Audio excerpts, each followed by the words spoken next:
Quelle est la meilleure équipe historiquement entre l'OM et le Paris Saint-Germain? Salut à tous, j'espère que vous allez très bien.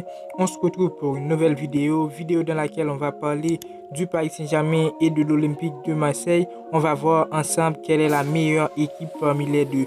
Alors pour notre comparatif, nous allons nous axer sur le palmarès des deux équipes, les résultats de leur confrontation historique. Alors les frères, si vous venez de découvrir la chaîne par l'intermédiaire de cette vidéo, je vous invite à vous abonner si le contenu vous plaît. N'hésitez pas à activer la cloche de notification pour ne pas manquer les suites des vidéos à venir. N'oubliez pas le pouce bleu pour me dire que vous appréciez le travail. On est parti. L'Olympique de Marseille et le Paris Saint-Germain, c'est l'une des plus grandes rivalités du football français de ces dernières décennies. Le rapport de force a basculé en faveur du Paris Saint-Germain depuis quelques années. Le club de la capitale a été propulsé au sommet du foot français depuis le début de l'ère qatari. L'attrait sportif des classicos n'est plus le même vu l'écart entre les deux équipes. Toutefois, la rivalité OM-PSG est toujours aussi forte.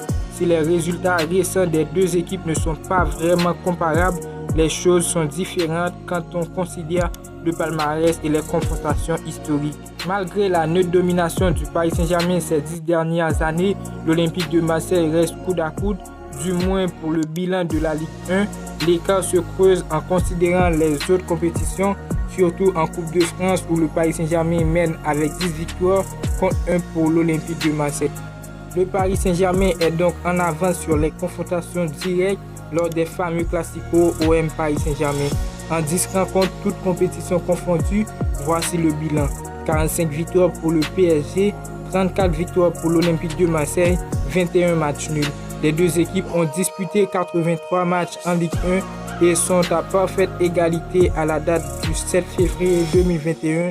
Le Paris Saint-Germain et l'OM comptent 32 victoires chacun et 19 matchs nuls en championnat.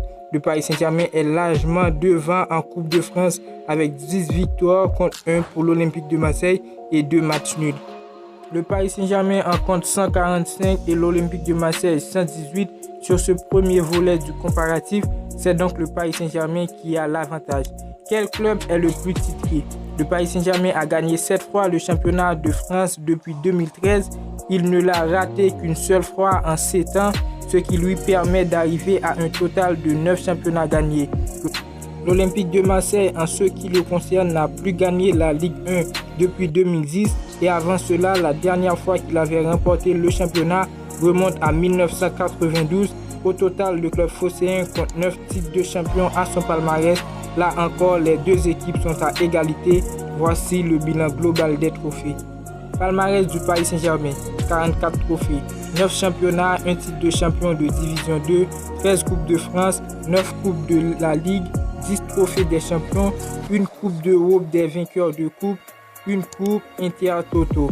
Palmarès de l'OM avec 27 trophées, 9 championnats, 1 titre de champion de division 2, 10 coupes de France, 3 coupes de Ligue 1, 2 trophées des champions, une Ligue des champions et une coupe Intertoto. Voilà pour le comparatif PSG-OM. Vous pouvez le constater, le club de la capitale a de l'avance sur son rival, aussi bien au niveau des confrontations directes que du palmarès, mais en Ligue 1, les deux clubs sont au coude à coude avec le même nombre de victoires et de championnats gagnés. Alors les frères, la vidéo touche à sa fin. N'hésitez pas à me dire ce que vous pensez dans les commentaires. N'hésitez pas à me dire dans les commentaires quel est le club que vous supportez. Abonnez-vous à la chaîne, activez la cloche de notification si le contenu vous plaît. N'oubliez pas le pouce bleu pour le soutien, pour me dire que vous appréciez le travail. Et moi, je vous dis à très bientôt pour une nouvelle vidéo.